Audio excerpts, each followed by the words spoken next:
Hey guys, Tim Scheidler here. I'm going to do a quick tutorial on Irish ornaments for Suzy Reader, who is a new member of our session group, and she is a tradition, trained on the silver flute in the modern methods, meaning that technically speaking, she's, for lack of a better term, she is classically trained. But I just wanted to show some ornaments, and there are basically four ornaments. There is the cut, the tap, the slide, and the roll. Now, I do a few other things that you might consider a fifth ornament, and one of those would be actually tonguing to get a percussive effect. And I'm actually going to start with the hardest of them, the roll. So, as you can see, I've got my fingers in the G position right here. And that's because the G roll is the easiest of all rolls to do. So a roll happens when you play a note and then you cut above the note with one finger and tap below the note. So it sounds like this. I'll do it very slow. It's like that.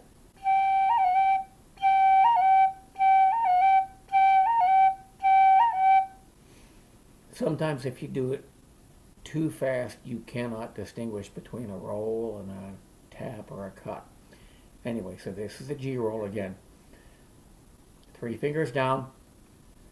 Your finger behind the G is going to come up ever so briefly, just off the hole. And then you're going to come down gently with a tap.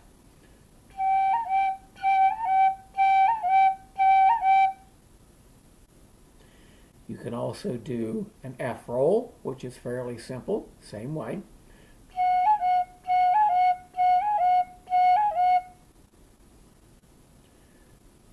You can do an E roll, which for this, I'm going to take any finger up here, which is easy to take off, and then tap the D below it. So I'm actually going to take this middle finger off because that's easiest for me, but you can do it with your ring finger. You could theoretically do it with the pointer finger. I'm going to recommend just doing it with the middle finger like this.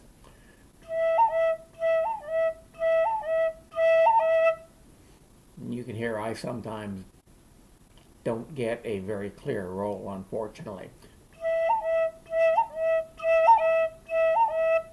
You can also do a D roll, but this is what we call a cheater's roll, and that's where you're playing with all fingers down and you're going to lift a finger from one hand and then another. So it's going to be two cuts.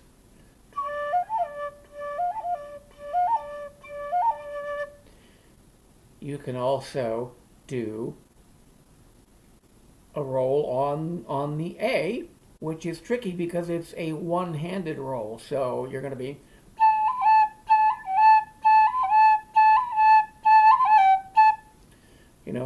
if you want to do that one backwards, go ahead. Because that's how I usually do it if I'm doing an A roll. It's just, I find it easier for me. Anyway, that's a roll. Now, the next one I'm going to do is one of the simplest. It's called a cut. I'll show you on the G again.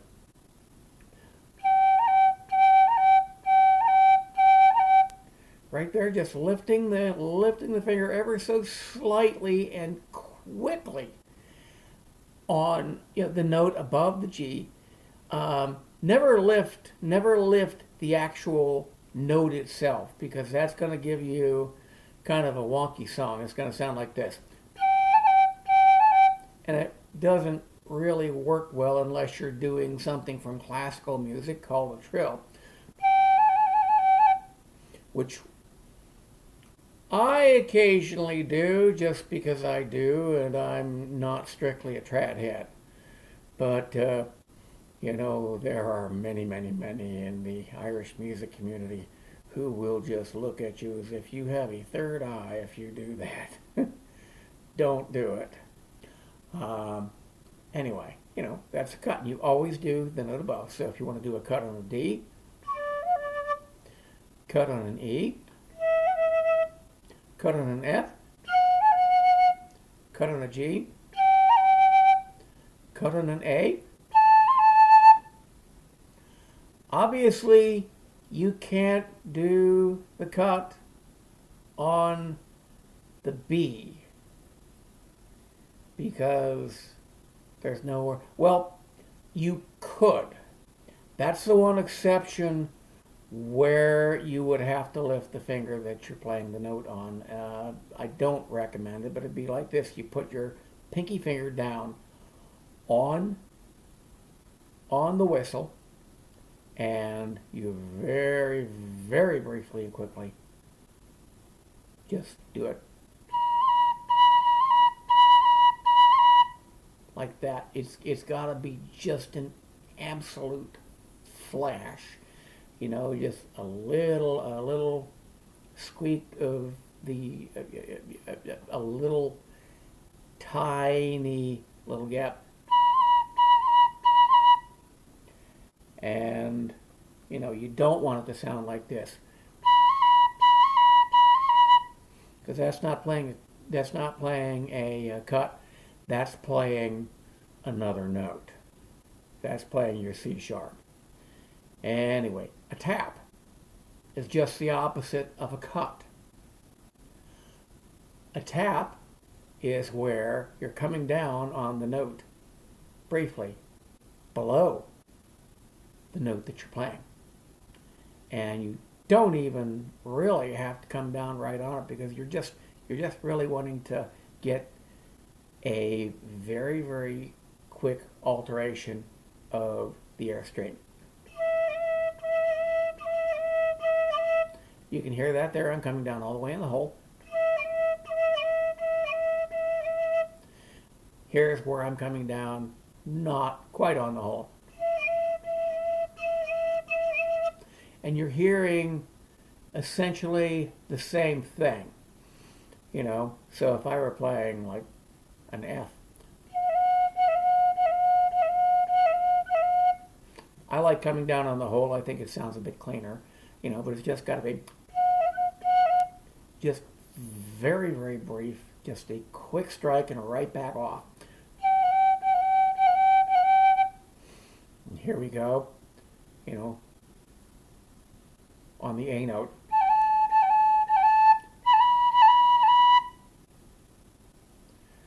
And yes, you can do a cut on a C sharp. Excuse me, a tap on a C sharp. That's what we've been doing right here, taps.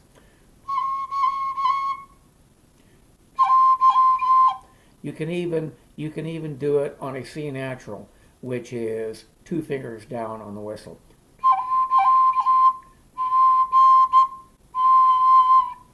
Doesn't really work underneath. You can hear it affects it a little bit. Just tried it a bit. So we've gone through a roll, we've gone through a cut, and we've gone through a tap. Now for the fourth ornament.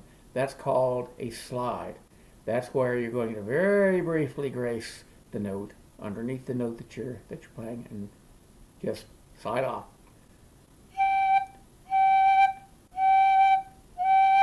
And depending on whether you're playing a quick tune or a slow tune, you can emphasize the slide a little bit. I would recommend never emphasizing it very much because you'll get into something which John Skelton calls a pastiche, which is just, slow and sloppy, and it's like, playing music with, dry ice and bubbles going. We're not going for Lawrence Welk. Lawrence Welk is not welcome here. It's so, oh, cheesy, you know. So, a slide, watch.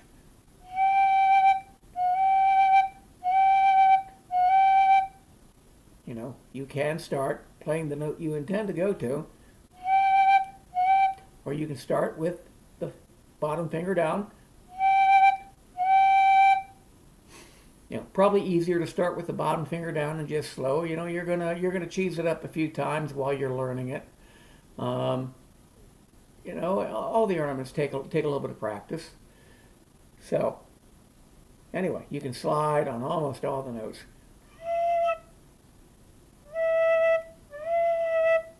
And it's, you know, slide off the D to an E. You know, obviously you can't slide into a D. Um, you could, but it would sound like a train wreck. You'd have to come from above, and that would just be nasty. You know, the only note I can do where you can slide down to it is a G from a C natural, and I know that because I did it on a recording that I did.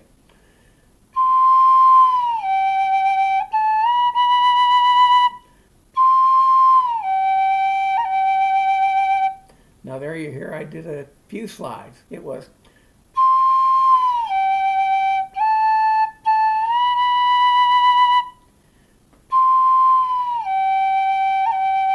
at a cut. Anyway, trying to think, have I gone over everything? Well, you know, slide, going up the scale.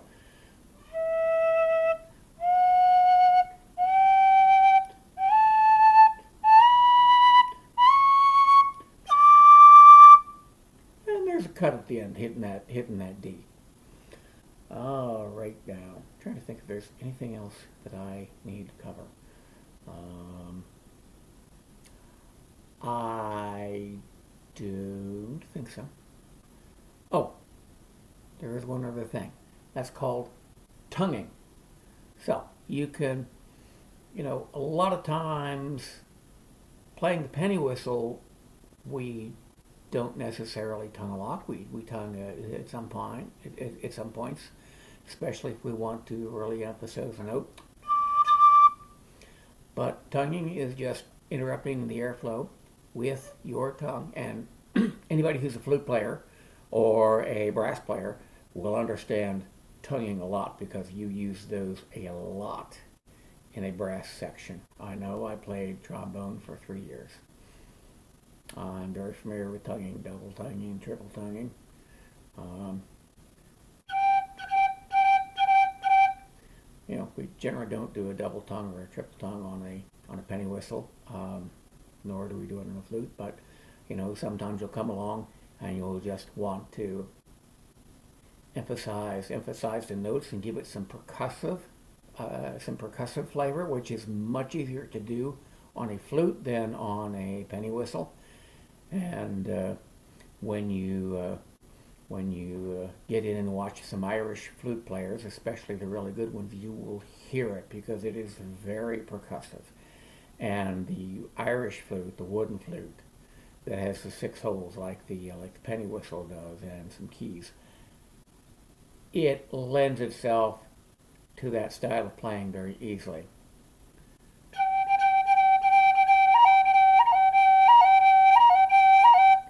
You can hear right there the tonguing and the percussive effect.